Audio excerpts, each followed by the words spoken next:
कब जी हर 2 दिन असल खाद नहीं रहा तू कहाँ रहा व्यस्त मर्दे।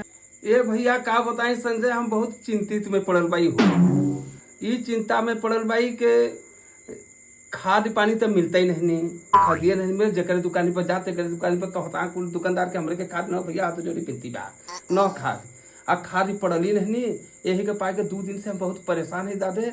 अब हमारे खेते में खाद छिटैले नहीं, कैसहू कैसहू कुछ खादी का जुगाड़ बनल रहा तो उहो खाद मिलल है। जब 200 रुपया बोरी का खाद बा 268 का, वो 550 रुपया के देत वहां खाद जौन बातन के दुकाने पर।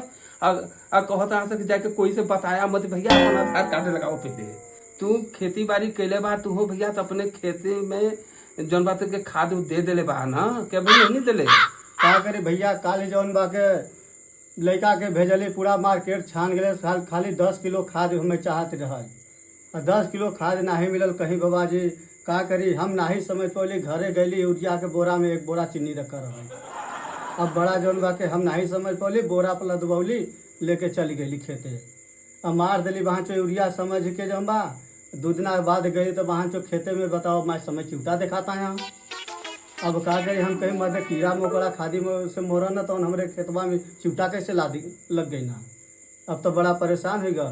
फिर हम कहीं चला कैसे वहाँ चो रेंगत हुई से डिले डबारे में से। लेकिन जब दूसरे दिन आ गई ओकरे बाद देखा है तो वहाँ जो पत्ता कुल खाई डले वहाँ से। कहो भैया तू यूरिया समझ के तू चीनी मार दिला यूरिया में या चीनी में, तो के समझ में नहीं यार। तोहके अगर छिटल हूँ होबा तो तोहरे हाथे में लिस्कुट लगल हुई भाई। चीनी एक ऐसा शक्कर ऐसा चीज है कि तनिको हाथ में पसीना तो सिकाए लगल है, जैसे यूरिया सिकाए लगल है तो एमे सरकई लगी। लेकिन जब बात के चीनी में तोहार जन बात के लस्कुट हो गई हाथ, तब तो के समझ में नहीं तू सोच के लगे नहीं यूरिया में छिटत है। मर्दे बाबा जी हम जौन बा के का करी, वहाँ खेती के हमें चिंता लगल बा मर्दे। वही बगली में धान वहाँ तो माँ जंगिया होता फटकारा था खूब।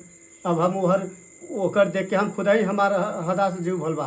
अब हम खाद देखे कि अपन खेती देखे, उठाए जो मल्ली जब के फेंक के किनारे कह दिली के हम देखत आई।